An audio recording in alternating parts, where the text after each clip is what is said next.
obliga, debería también garantizarles que tienen todas las oportunidades para poder optar a una educación. Acá podemos entrar en conflicto quizás porque muchas veces hemos dicho una educación que sea gratuita y de calidad. Pero si pensamos qué es lo que es calidad, a lo mejor si nosotros lo conversamos acá, podríamos tener distintas percepciones de qué es lo que es esta famosa calidad. Y para nosotros también a veces es un concepto bastante errado, porque calidad yo puedo medirla en un producto. Y es un concepto que se nos ha instalado desde esta educación de mercado que se instaló a partir de la dictadura en adelante, cuando se municipaliza la educación y viene después de la municipalización de la enseñanza, viene justamente la creación de la educación particular sancionada y se generan elementos de mercado en la educación que según nosotros han distorsionado el proceso educativo. Y lo han distorsionado también con elementos como el CIMSE, que significan para muchos calidad y que uno mira justamente qué puntaje se sacó el colegio, qué puntaje se sacó el curso, qué puntaje se sacó mi hijo, y en base a eso uno toma decisiones y dice este colegio es bueno o este colegio es malo. O la educación pública es toda mala y la educación particular subvencionada es toda buena. Pero en realidad esas aceleraciones son en base a conceptos que están predichos en la sociedad y que tienen un elemento que quizás es el más difícil de vencer, que tiene que ver con el sentido común.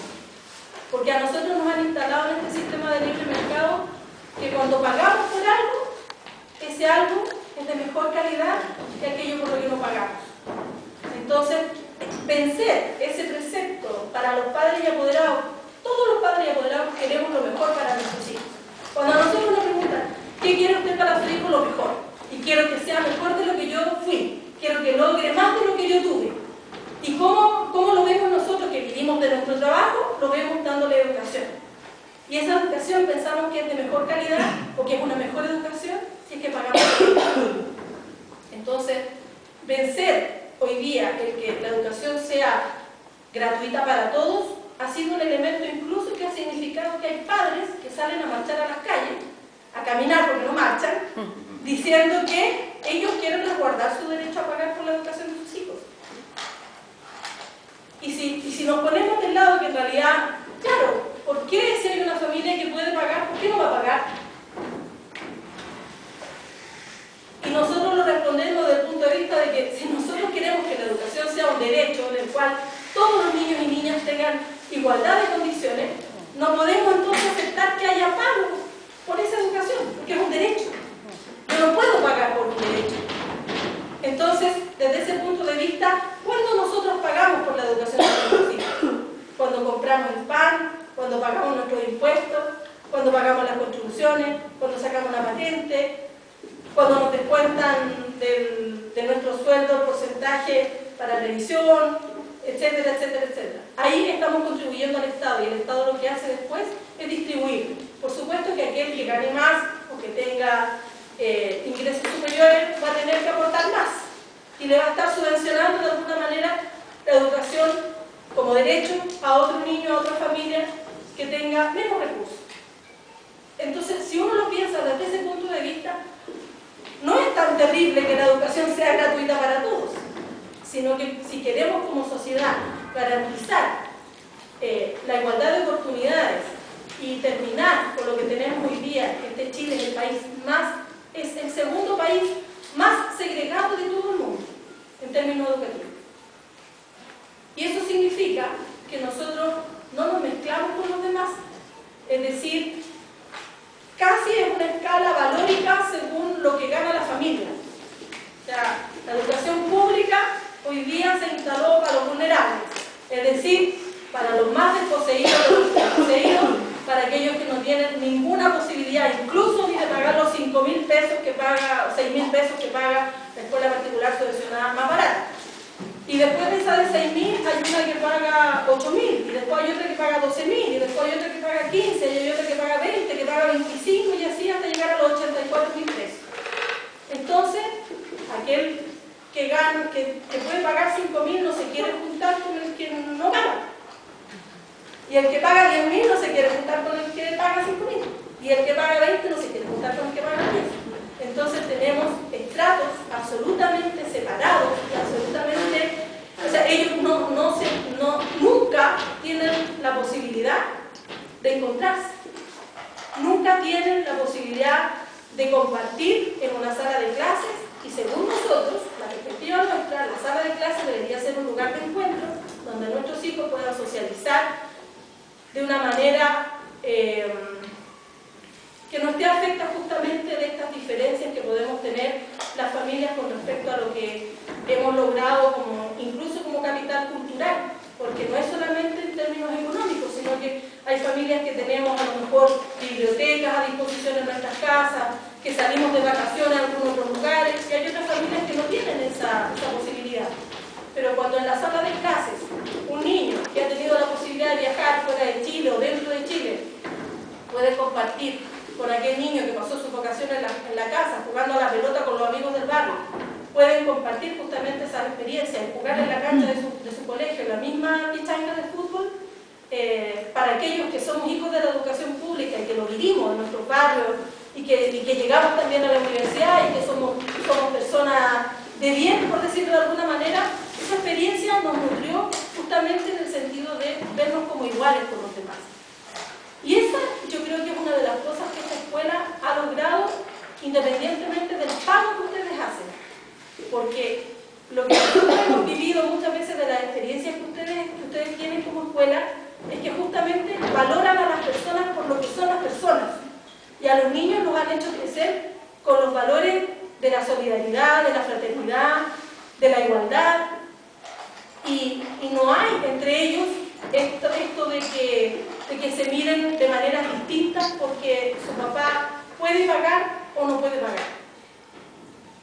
Y eso es algo que es súper valorable en una escuela particular subvencionada de estas características, porque ustedes han tenido que sobrevivir en base justamente a, entre comillas, al autofinanciamiento. Con la subvención del Estado, por supuesto que sí, desde que se pudo hacer.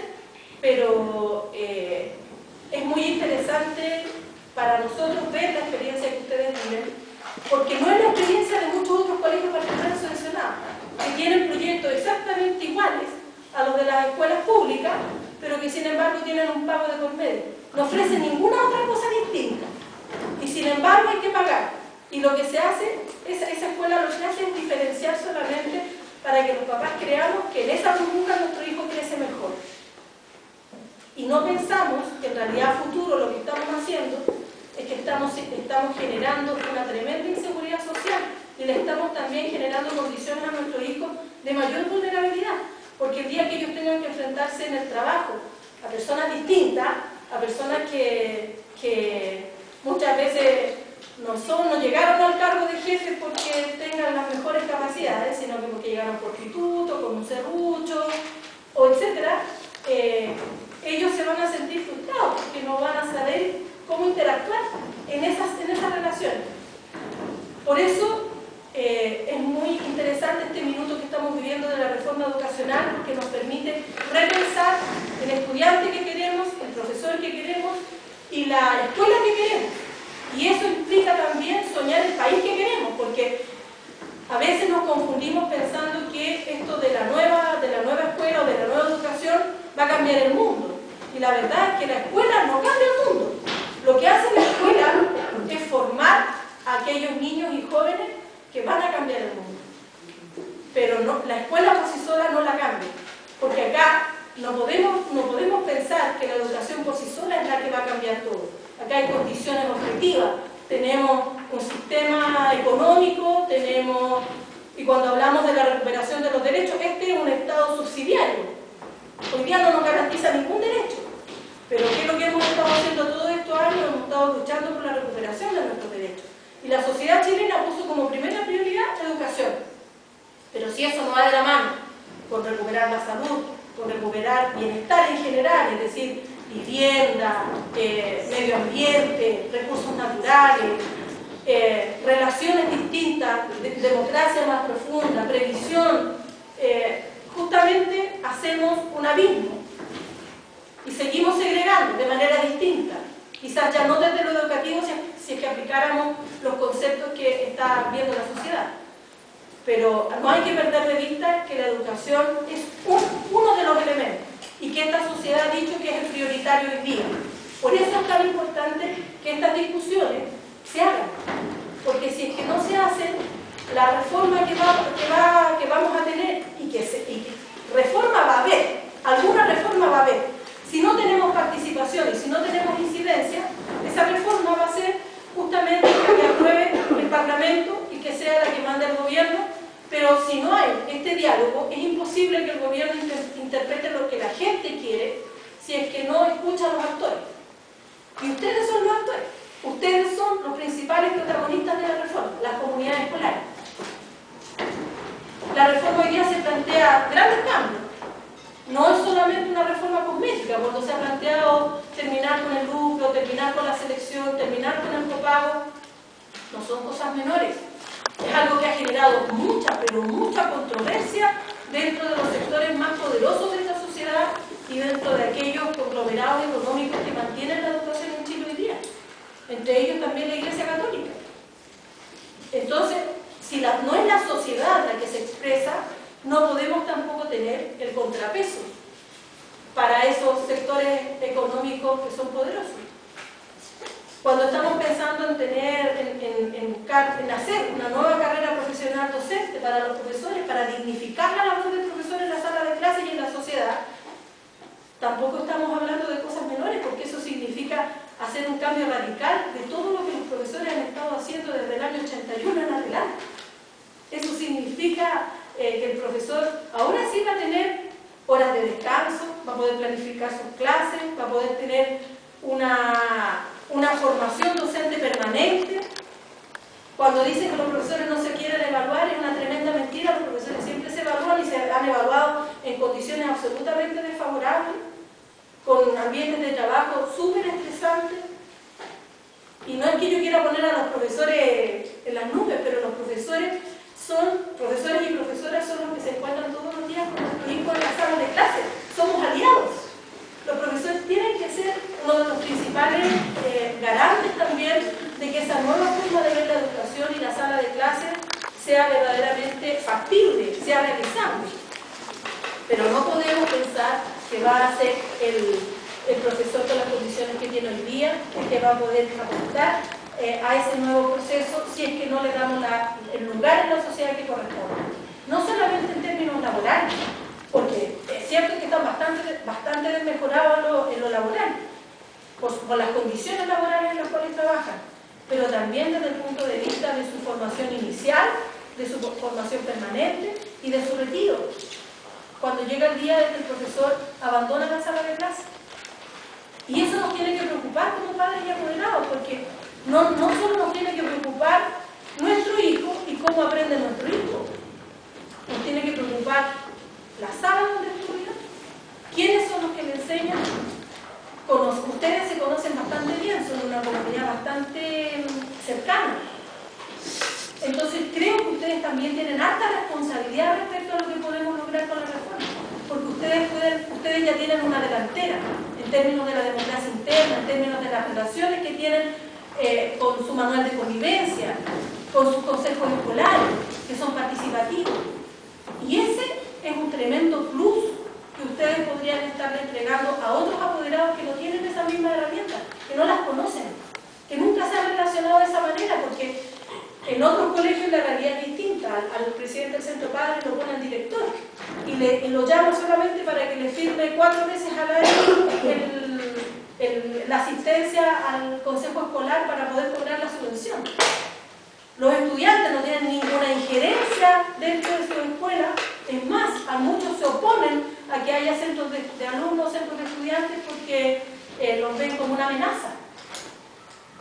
Y eso es algo que con la reforma tiene que cambiar. Hoy día la reforma está exigiendo que los consejos escolares tengan que ser, todavía no hemos avanzado hacia algo resolutivo, pero al menos va a quedar escrito en la reforma, en este paso de la reforma, que los consejos escolares tienen que estar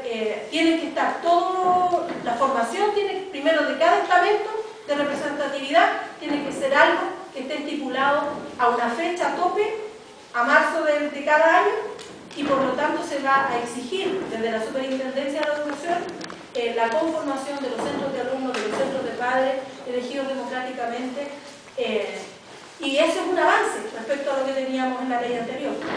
Pero todas esas medidas significa que tenemos que tener comunidades vivas, porque no sacamos nada con decir los consejos escolares son resolutivos.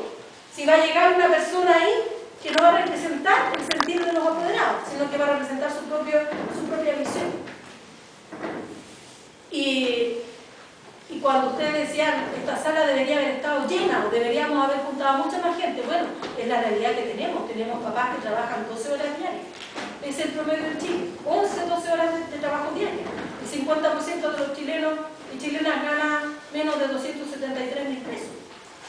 Entonces, claro, cuando tenemos familias absolutamente estresadas, absolutamente endeudadas, cuando tenemos nosotros mismos horarios de trabajo excesivos, cuando tenemos mucha responsabilidad, es difícil que uno diga, hoy día voy a ir al colegio, voy a participar y voy a estar con la mejor disposición a colaborar.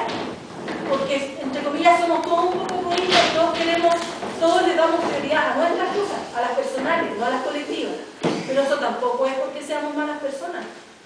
Si nos dijeron que participar era malo, nos castigaron por participar, hubo gente que perdió la vida por participar y por querer pensar en lo colectivo y no en lo personal o individual. Entonces, por supuesto que tenemos la sociedad que tenemos. Pero eso no significa una mirada y decir, bueno, entonces vamos todos al abismo, tirémonos todos juntos al precipicio. Muy por el contrario. Ustedes son los que hoy día están partiendo esto, ustedes son los que se plantearon el desafío de participar hoy día y tendrán ustedes que ser también los motores en sus propios cursos, con otros apoderados, tendrán que ir planteando esta visión del estudiante que queremos, la escuela que queremos, el país que queremos, la educación que queremos, cómo interactuamos con nuestros otros pares acá en Valparaíso, cómo hacemos que la reforma no sea solamente lo posible, sino que lo justo, cómo hacemos que en vez de entregar subvención por asistencia, la subvención se entregue al colegio, es decir, porque este colegio tiene un proyecto y tiene una capacidad para estudiantes y profesores, que ese presupuesto sea un presupuesto basal, que focalice recursos según justamente el territorio, el lugar, las condiciones, pero que el Estado verdaderamente se haga cargo de la educación de nuestros hijos. Y no significa una competencia entre la educación pública y la educación particular subvencionada. Hoy día hemos dicho, tienen que coexistir ambos sistemas, estamos con un sistema mixto, hoy día el 54,4% de la educación escolar es particular subvencionada. Hay muchos que hoy día quisieran que la educación particular desapareciera. Y por eso piensan muchas veces que son más revolucionarios que aquellos que plantean un sistema mixto. Pero las condiciones en Chile son las que existen hoy día. O sea, ¿qué vamos a hacer? ¿Vamos a borrar con una goma que el 54,4% se pasó al sector público? No. Hoy día se entiende de manera un poco más amplia el concepto de público y se entiende que quien da educación con recursos del Estado va a tener que cumplir justamente las mismas normas que cumplen las escuelas del sector público. Y eso quizás a ustedes, yo no sé en este minuto cómo los va a perjudicar en el sentido de la propiedad del inmueble, por ejemplo. Porque ustedes no son dueños de esta propiedad y lo que estaba primero escrito en la reforma era que no se podía pagar por el arriendo, que solamente, o sea, se iban a tener que declarar fundaciones o corporaciones sin fines de lucro y el Estado no iba a subvencionar para pago de arriendo. Y todos los recursos que entregara el Estado tenían que ser ocupados de fines lucrativos. Pero hoy día, dentro de las modificaciones que se le hizo, está la modalidad del pago de arriendo a 20 años y evaluable a los 10 primeros años pero eso es lo que está presentado. Vamos a ver qué es lo que pasa en el Senado, cómo se devuelve, y ese es el primer proyecto. Ojo, porque los proyectos que vienen en el segundo semestre son justamente el de carrera docente y el de desmunicipalización de la enseñanza, y el que viene el primer trimestre del próximo año tiene que ver con la educación superior, pero también se han estado pasando otros proyectos por el Parlamento que tienen que ver con la educación inicial, con este aumento de la cobertura, con haber declarado el kinder como obligatorio dentro del sistema educativo, y están hablando también de otro concepto que se llama el administrador provisional, que es una figura que se ha usado en la Universidad del Mar, acá en Viña, que tenía que ver con esto del síndico de quiebra, que era el que llegaba para bajar el telón y poder solucionar los problemas, pero eso también hoy día se está usando para la educación escolar. y ha sido un elemento que para nosotros ha sido muy potente porque en Cerro Navia, el año 2013, se cerraron, el alcalde cerró 4 de 20 escuelas públicas en diciembre. Hicieron su proceso de matrícula, todo normal para el año siguiente, y vino el alcalde y cerró 4 escuelas. Los apoderados estuvieron 7 meses en toma de sus comunidades escolares, defendiendo el derecho de seguir como pobladores con parte de su identidad en estas escuelas, y cuando hubo cambio de gobierno, la nueva autoridad le buscó la figura de un administrador provisional, pero no para el cierre final, sino para la reapertura de estas escuelas, justamente pensando en que estas comunidades generen sus propios proyectos educativos, con esta persona que se hizo cargo de estas comunidades. Es algo que dura hasta febrero, y tenemos que dar también ahí la pelea de cómo va a continuar de febrero en adelante, porque si les devolvemos la escuela al municipio, lo más probable es que el municipio no haga nada con esas escuelas y veamos que a fin de año eso que costó tanto, eso que ha sido tanto esfuerzo, se pierda. Entonces tenemos que buscar también las formas de alianzas estratégicas que signifiquen poder esos proyectos recuperarlos para la comunidad, así como están siendo hoy día recuperadas. Pero nada de esto se gana, o nada de esto tiene sentido, si no es con la participación efectiva, con la incidencia real y con comunidades vivas, es decir, donde hay no solamente un equipo directivo que quiere llegar a cierto lugar o que se pone una meta, sino que donde esa meta es de toda la comunidad escolar. Muchas gracias.